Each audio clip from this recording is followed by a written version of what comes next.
Momento Catequético com Dom Paulo César Costa.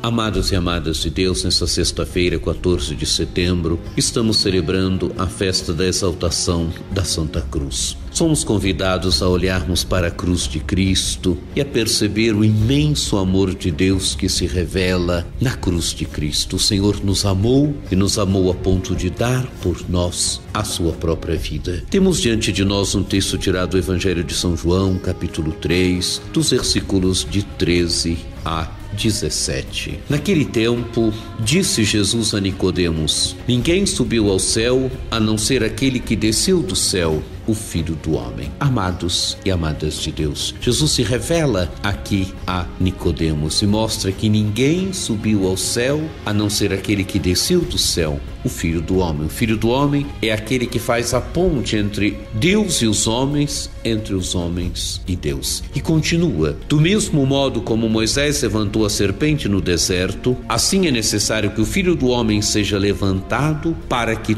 todos os que nele crerem tenham a vida eterna. Amados e amadas de Deus, a imagem da serpente do deserto, Moisés que levanta a serpente no deserto. A serpente nós a encontramos já no livro do Gênesis. Ele é a figura do tentador, é a figura daquele que afasta os homens de Deus, ela é a figura daquele que conduz os homens ao pecado, ela é a figura daquele que conduz nossos pais ao pecado. A serpente no Gênesis desfigura a imagem de Deus, ela faz com que nossos primeiros pais não percebam qual é a verdadeira imagem de Deus e quem é Deus. Agora Moisés levanta a serpente no deserto, e a serpente no deserto é sinal de salvação. A serpente no deserto mostra que a salvação vem de um outro. A salvação não está nos ídolos, mas a salvação está no totalmente outro. E agora a imagem do Filho do Homem, é necessário que o Filho do Homem seja levantado, para que todos os que nele crerem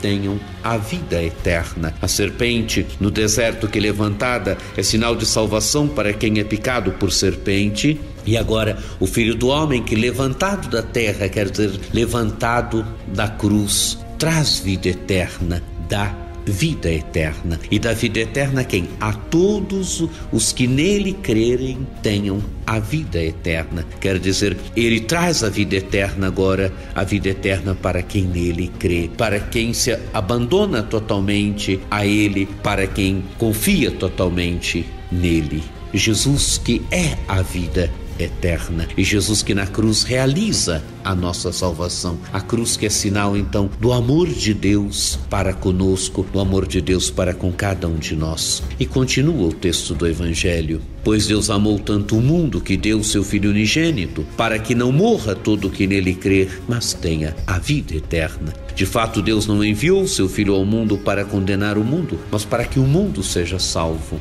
por ele. Amados e amadas de Deus, o envio do Filho pelo Pai manifesta o amor de Deus para conosco. Deus nos amou e nos amou a ponto de dar o seu próprio Filho, o seu Filho unigênito. O seu Filho unigênito que é causa de salvação para nós, para quem nele crê, não morra, mas tenha a vida eterna. Jesus dá vida e dá a vida eterna. A única condição é crer nele, é segui-lo, é nos tornarmos verdadeiramente discípulos e discípulas dele. O Evangelho termina: de fato, Deus não enviou o seu Filho ao mundo para condenar o mundo, mas para que o mundo seja salvo por ele. O Pai nos mandou o seu Filho para que o mundo seja salvo por ele, quer dizer, não para condenar. Deus não quer a condenação, Deus quer a salvação.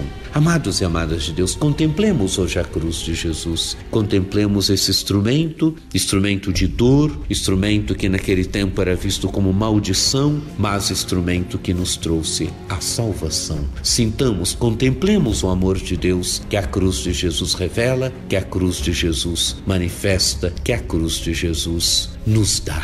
Vivamos desse amor de Deus, deixemos-nos salvar pelo imenso amor de Deus que a cruz de Jesus manifesta. Acesse o nosso site diocesesaocarlos.org.br.